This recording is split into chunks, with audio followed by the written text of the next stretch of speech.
Hey everyone, I'm Andy, International Tax Advisor since 2014, Chartered Accountant since 2018, and on this channel I help you navigate the complex world of international tax.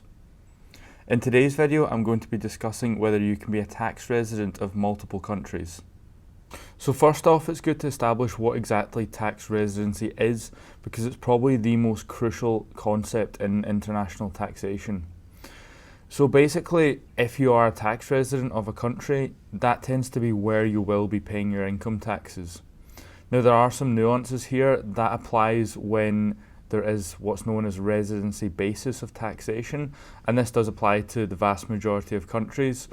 Famously, there are a few notable exceptions, the United States of America being one of them, which is a citizenship-based taxation system, meaning that, regardless of where you are in the world, regardless of where your residency is, they will still tax you on your income.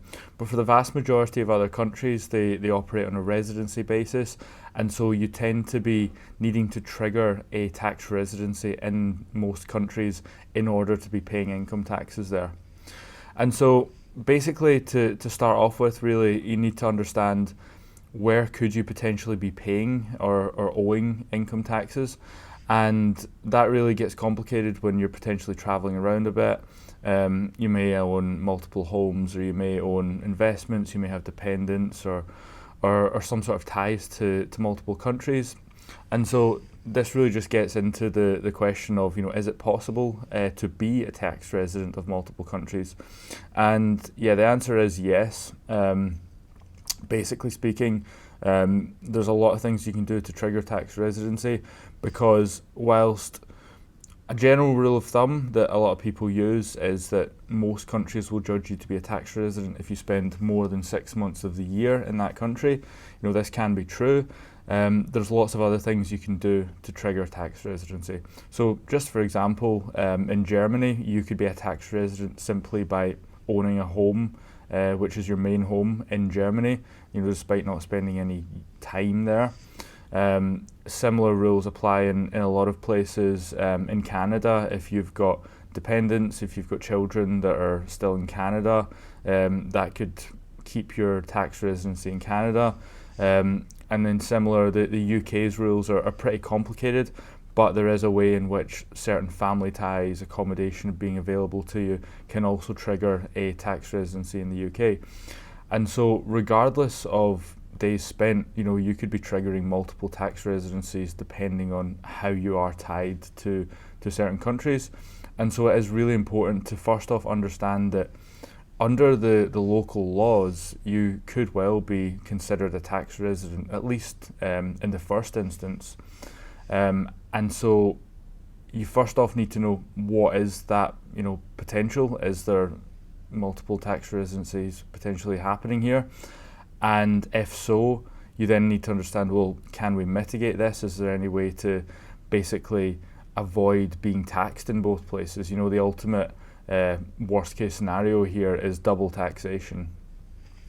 So let's say you've reviewed your position and you've realised that you are a tax resident of two different countries just based on their local laws. So for example, let's say you've spent 8 months of the year in the UK.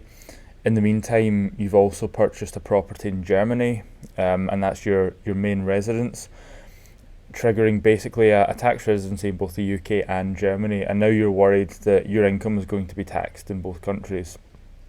So thankfully, when this is the case, we do have what's known as double tax treaties. And these are basically agreements between two countries that aim to prevent double taxation.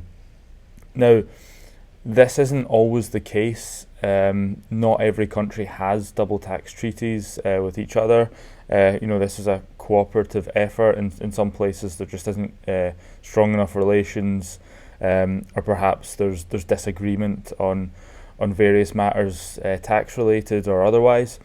But for the vast majority of countries, they have some sort of network of double tax treaties. And so in many cases, when it does come to having multiple tax residencies, you do get the benefit of checking the double tax treaty to see, will we be able to basically avoid this scenario. So going back to the example of UK and Germany, there is a double tax treaty between the two countries, which really effectively means that the same income cannot be taxed twice in both countries, even if you are triggering a tax residency in both countries under their local laws. So essentially, this is giving you some tax protection. The double tax treaties between most countries are giving you that kind of comfort to know that regardless of what your presence is, regardless of what residency laws that you might be triggering, you still get that protection to know that in most cases, as long as the double tax treaty exists, you won't be getting double taxed on your income. So given that the double tax treaties do give you a lot of protection, it's therefore really important to know when there aren't double tax treaties in place, because if there's not and you do trigger multiple tax residencies, then it can be extremely expensive from a tax perspective. So for example, the UK doesn't have a double tax treaty with Paraguay or Costa Rica, for example, meaning that if you were to trigger a UK tax residency and also take up a tax residency in Paraguay or Costa Rica, it's potentially the case that you would have your income taxed in both of the countries in which you're triggering the tax residency. And that can be extremely expensive. I mean, if you're paying 40% income tax in the UK, potentially let's say you're paying 30% income tax in Costa Rica, well, almost all of your income's been taken up by pure taxation alone, and so it can be an absolute disaster from that perspective if there isn't a treaty in place. Similarly, the US does not have a double tax treaty with Paraguay. It also doesn't have a double tax treaty with Brazil. So even though, as mentioned earlier, the US itself has a citizenship-based taxation system, this is irrelevant when it comes to other countries, because ultimately an American can still travel to another country and trigger a tax residency.